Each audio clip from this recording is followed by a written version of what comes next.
Vous vous concentrez sur le bien devient si grand que vous ne verrez même plus le mal ou n'y ferez plus attention. Vous pouvez vraiment surmonter le mal par le bien. Restez avec nous dans Jouissez de votre vie.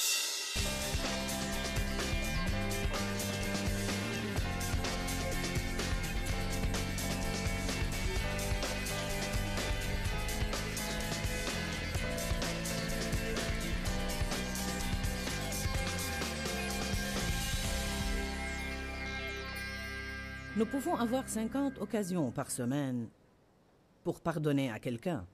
Amen. Alors il faut être capable de pardonner. Qui pense que nous devrions être capables de pardonner aux autres? Alléluia. Donc tout d'abord, je vais commencer par vous donner une définition du mot pardon.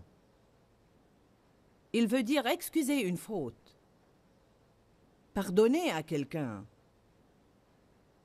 L'absoudre de payer.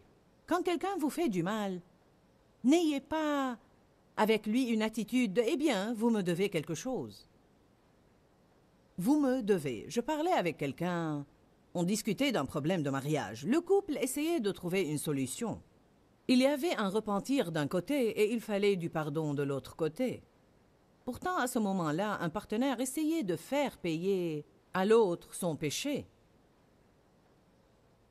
Vous ne pouvez pas faire ça. Dieu seul peut vous soulager de la peine que quelqu'un d'autre vous a infligée. N'essayez pas d'encaisser de quelqu'un qui ne peut pas vous rembourser. M'entendez-vous aujourd'hui? Le pardon doit être complet. Il ne peut pas être partiel. Le dictionnaire grec Lavigne dit que pardonner veut dire renvoyer, pardonner une dette, annuler complètement. Une rémission du châtiment dû, accorder une faveur, libérer, relâcher ou lâcher prise. Et ça veut dire aussi laisser tomber ou oublier. J'aime ce que la Bible amplifiée dit. Elle dit « laisser tomber ». Je me rappelle quand Dave me le disait il y a bien des années parce que je rabâchais incessamment sur quelque chose. Je rabâchais et je rabâchais. Il me disait « peux-tu juste laisser tomber ?» et continuer. Il y a sûrement quelques personnes ici cet après-midi qui ont besoin de laisser tomber une chose. Vous devez l'enlever de votre bouche et l'effacer de votre tête et arrêter de menacer les autres avec. Vous devez prendre la décision d'arrêter d'y penser, de lâcher prise, de laisser tomber et de ne plus essayer de punir les autres. Parfois, nous essayons même de punir les autres en les excluant de nos vies. Nous sommes froids à leur égard. Si nous sommes obligés de traiter avec eux, du moins ça va être froid. La Bible nous met en garde contre une forteresse de charité froide. Satan veut construire une forteresse de charité froide. La Bible dit dans les derniers temps, c'est dans Matthieu 24, dans les derniers temps, la charité chez le grand nombre se refroidira. Nous devons faire attention à ça, très attention. Aussi dans Matthieu 12, 10, elle dit « Beaucoup de gens seront vexés dans les derniers temps ». Les gens sont susceptibles de nos jours, n'est-ce pas? Ils se mettent facilement en colère. C'est dû en partie au fait qu'ils sont stressés. La plupart des gens semblent être, vous savez, ils semblent être à bout de nerfs. Et si vous faites quelque chose, vous les poussez par-dessus bord. Nous devons donner aux autres plus de grâce et plus d'espace et leur permettre d'être ce qu'ils sont, c'est-à-dire des gens. Nous n'allons pas être parfaits. Nous devons avoir beaucoup de grâce pour avoir des relations les uns avec les autres. Vous devez chercher le bien dans les autres. Vous n'avez pas le droit de tout critiquer et de faire tout un plat chaque fois que vous trouvez une faute. Vous devez toujours chercher le bien dans les autres. La Bible dit « Vous surmontez le mal par le bien ». Romains 12, 21, nous surmontons le mal par le bien. Dieu m'a révélé il n'y a pas longtemps que si vous avez une relation avec quelqu'un qui a plusieurs défauts, que si en fait vous vous concentrez sur le bien devient si grand que vous ne verrez même plus le mal ou n'y ferez plus attention. Vous pouvez vraiment surmonter le mal par le bien.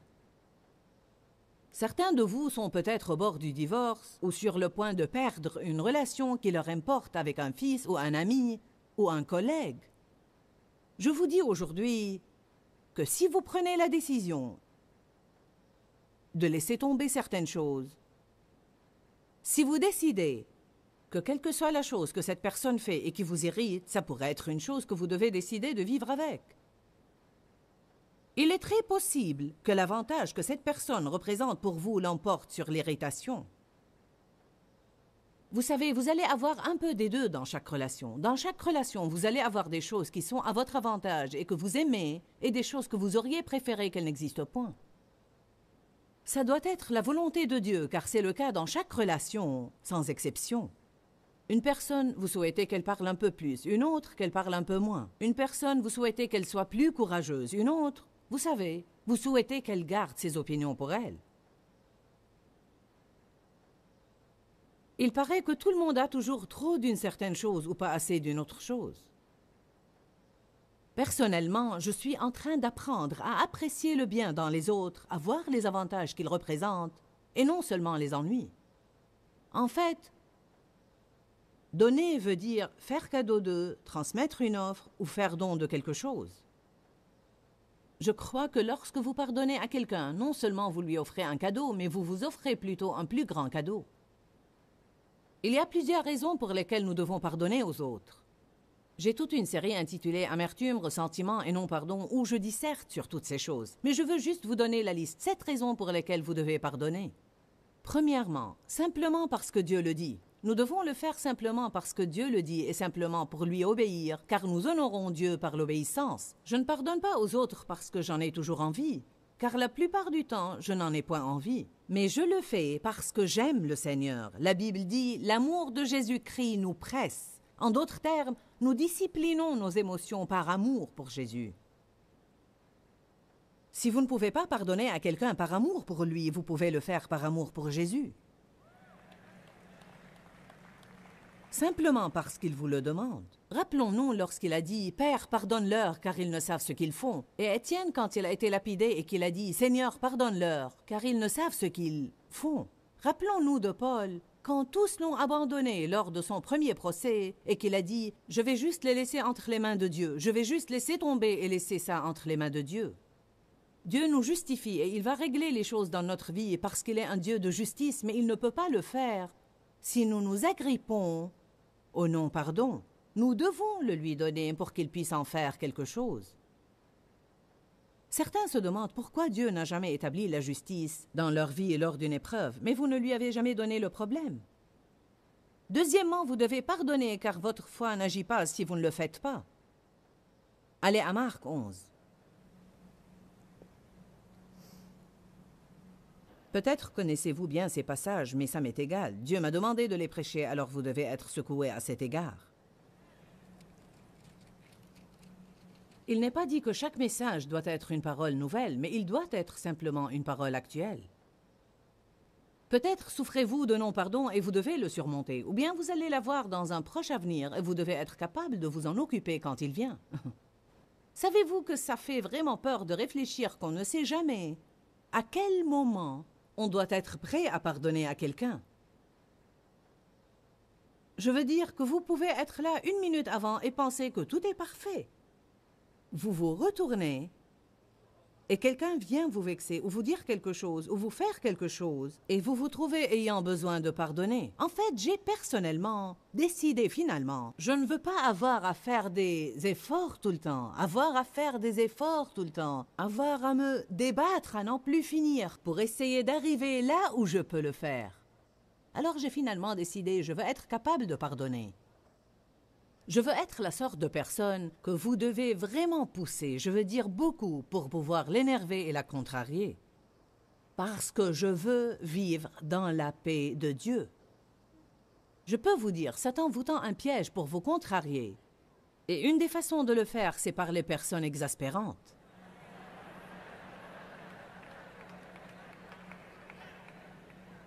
Décidez de ne pas permettre aux autres de vous voler votre joie.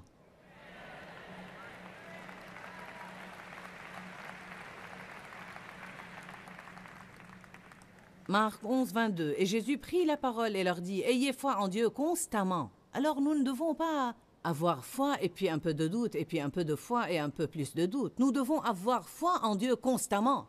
Nous devons apprendre à vivre de foi en foi. En vérité, je vous le dis, si quelqu'un dit à cette montagne, ôte-toi de là et jette-toi dans la mer, et s'il ne doute point en son cœur, mais croit que ce qu'il dit va arriver, il le verra s'accomplir.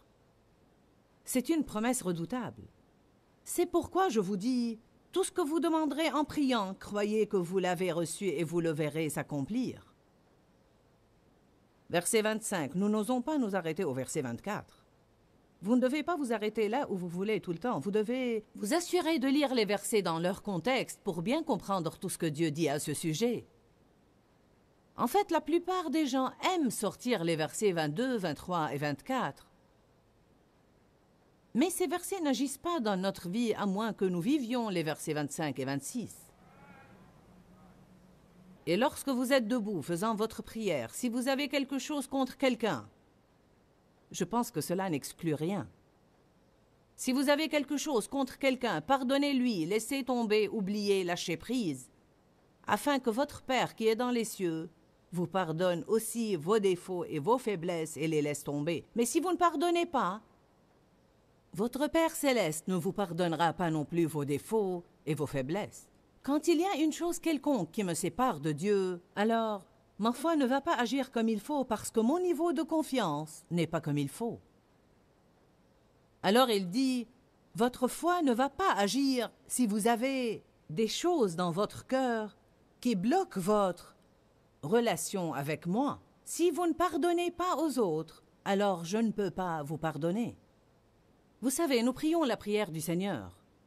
Notre Père qui est aux cieux, que ton nom soit sanctifié, que ton règne vienne, que ta volonté soit faite sur la terre comme au ciel. Donne-nous notre pain quotidien. Pardonne-nous nos offenses, comme nous pardonnons aussi à ceux qui nous ont offensés. Je me demande combien d'entre nous voudraient vraiment cela. Vous savez, nous devons penser à ce que nous disons dans la prière. On dit « Dieu, pardonne-moi de la façon avec laquelle je pardonne aux autres ». Eh bien, êtes-vous en train de pardonner aux autres d'une façon tellement généreuse que vous espérez que Dieu agisse de même avec vous? C'est ça. C'est de cette façon qu'il agit avec nous. En fait, il dit là, je peux seulement vous pardonner dans la même mesure où vous pardonnez aux autres. Vous voyez, Dieu nous pardonne, tout d'abord et avant tout. Mais d'un autre côté, il s'attend à ce que nous donnions tout ce qu'il nous donne. Et quand on le fait, il nous donne davantage.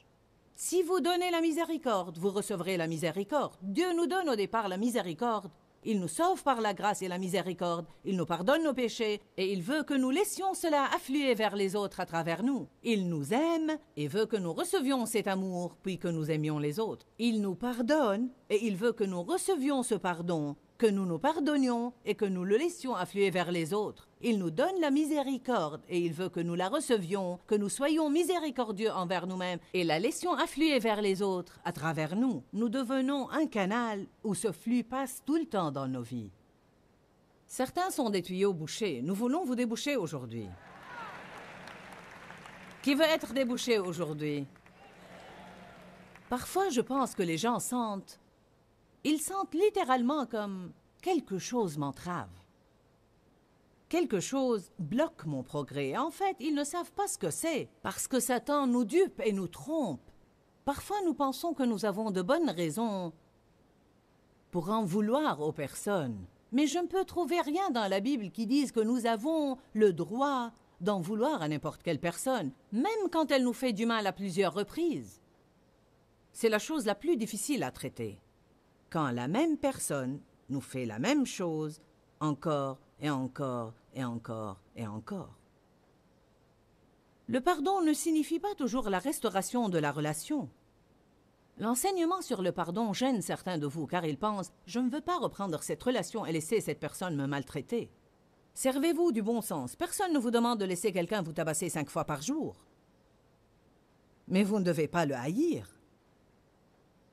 Rappelez-vous que ceux qui souffrent font souffrir les autres et que celui qui vous fait du mal souffre dans son intérieur et quelqu'un lui a fait du mal.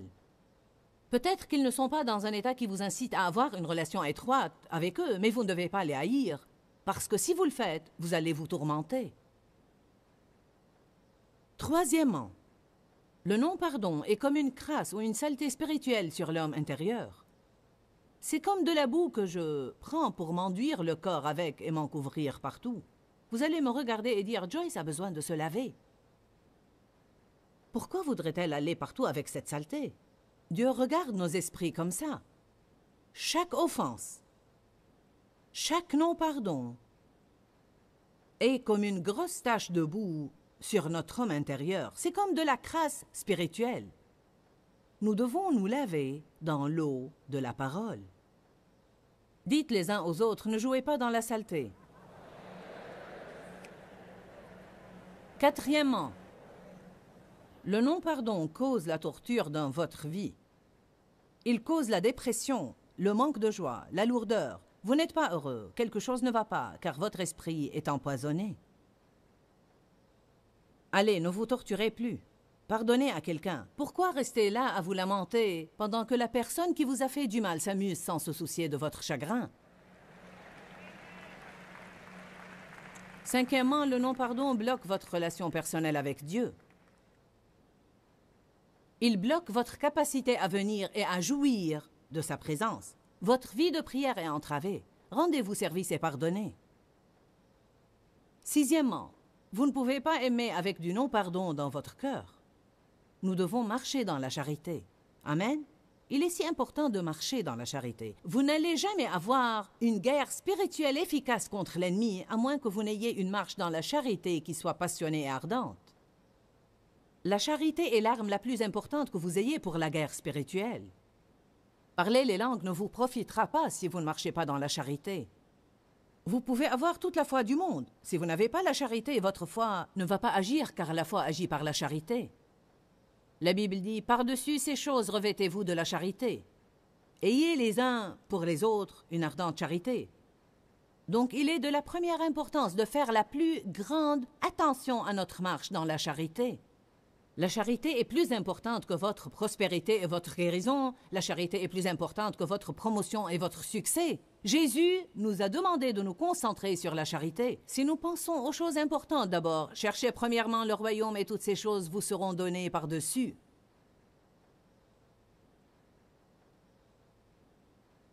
Jésus a dit, je vous donne un commandement nouveau, aimez-vous les uns les autres. Et la charité pardonne. La charité tient compte des défauts et des faiblesses des autres. Vous qui êtes spirituels, dit Galates chapitre 6, sachez comment redresser les personnes qui ont succombé à cause de leurs faiblesses. Septièmement, vous ouvrez une grande porte au diable quand vous restez dans le non-pardon. Lisons 2 passages rapidement. Allez à Éphésiens chapitre 4. Certains de vous n'ont probablement jamais lu ces passages, mais beaucoup de vous les connaissent bien. Mais cela ne signifie pas que vous les vivez.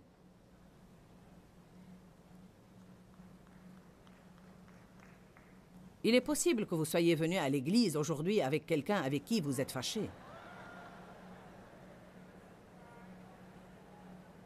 En fait, vous seriez étonné si vous pouviez voir combien de personnes présentes dans cette salle aujourd'hui pour essayer de recevoir des miracles, des bénédictions, des guérisons et des percées de Dieu, sont assises là avec une sorte d'amertume, de ressentiment, de non-pardon ou quelque sorte d'offense dans leur cœur.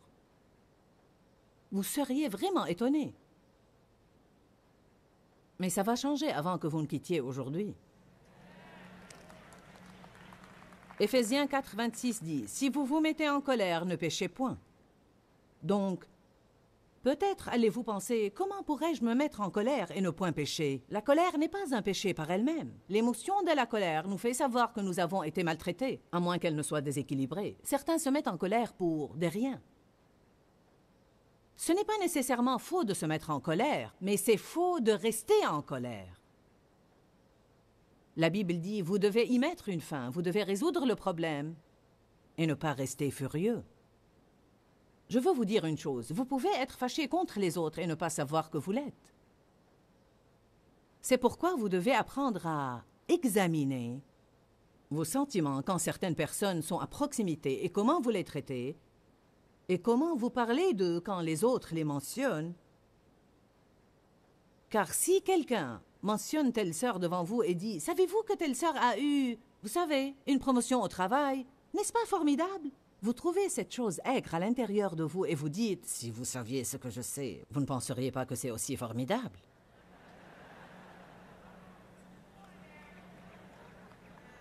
Donc il y a toujours quelque chose à régler à l'intérieur. Il y a un peu d'eau amère là-dedans qui a besoin de redevenir douce.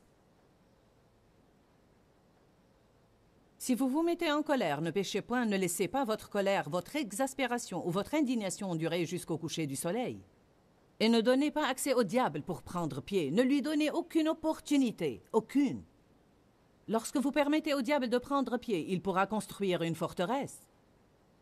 Une fois la forteresse est là, vous avez un grand problème. C'est pourquoi je vous encourage aujourd'hui à être capable de pardonner. Soyez prompt à donner et soyez généreux dans votre pardon. Votre première réaction à l'offense doit être « je vous pardonne ». J'ai appris cela même dans la circulation. Si quelqu'un prend la place de stationnement que j'attendais, je dis simplement « je vous pardonne ». Amen. Ou bien si quelqu'un tempête contre vous sur l'autoroute lorsque vous faites une faute, je vous pardonne. Je ne vais pas laisser ces futilités m'empoisonner. 2 Corinthiens chapitre 2. Certains de vous peuvent fermer quelques portes au diable aujourd'hui en décidant de pardonner. Vous pouvez fermer la porte à quelques tourments dans votre vie en décidant de pardonner.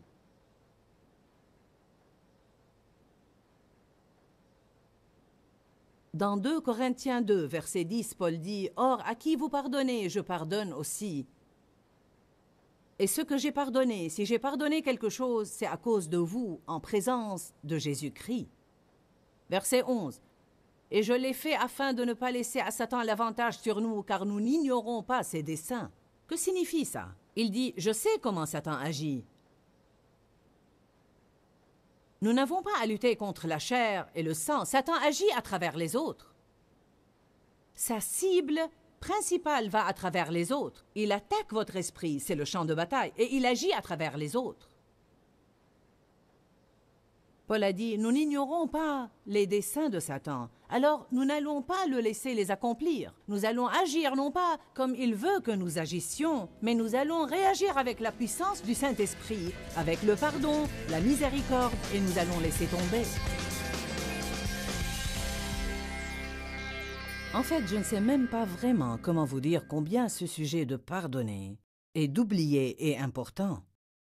Je veux dire que beaucoup de gens se gâchent la vie parce qu'ils gardent une amertume et un ressentiment envers quelqu'un ou qu'ils ont des offenses accumulées dans leur cœur. Je veux vraiment vous dire que pardonner aux autres ainsi que vous pardonnez vous-même est la clé d'une vie plus heureuse et plus agréable. Vous allez être malheureux si vous ne pardonnez pas. Le non-pardon est vraiment comme de la crasse spirituelle sur notre esprit qui amène la torture de notre propre vie.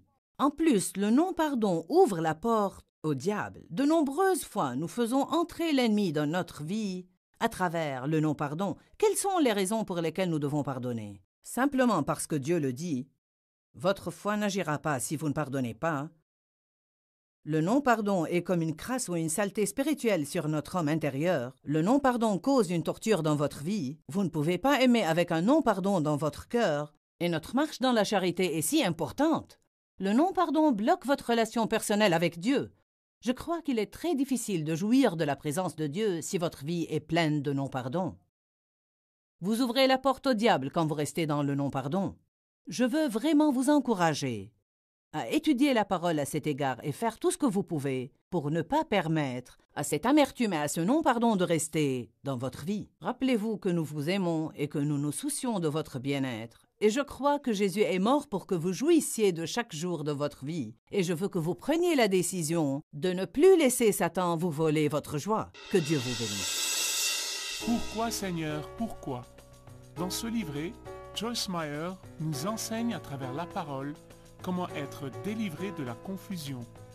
Pour obtenir ce livret gratuitement, écrivez-nous à Joyce Meyer, boîte postale 40095-6300 Larnaca, Chypre. Ou bien visitez notre site web www.joycemeyer.org/fr.